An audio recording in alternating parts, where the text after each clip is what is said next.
vás pri novom videu a dnes vám poradíme, ako si vybrať pohodlnú prístelku na domáce použitie. Pri výbere prístelky sa zamerajte na jej konštrukciu, rozmery a dizajn. Konštrukciu prístelky zvolte odolnú, ktorá nevrzga, je stabilná, aj keď sa vaši hostia na posteli otáčajú.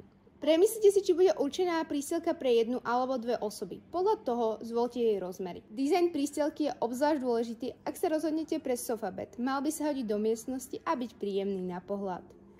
Prístelka sa často chápe ako skladacie lôžko s madracom. Často sa však týmto pojmom označuje iba matrac. Výška matracovej prístelky sa pohybuje medzi 4 a 6 cm a obvykle sa kladie na nosný madrac alebo napríklad gauč. Prístelka je skvelým riešením pre spanie pre občasné návštevy.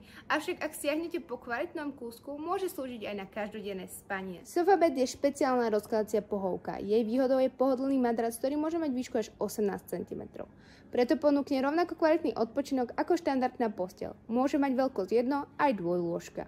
Prístelka v podobe taburetu. Ide o dvojmyselné riešenie v prípade, že potrebujete miesto pre občasné prespanie návštev, ale zároveň nemôžete mať posteľ neustále rozloženú. Táto prístelka sa skladá na 3 krát. Ďakujem vám, že ste tu dnes so mnou boli a rada vás vidím pri ďalšom videu.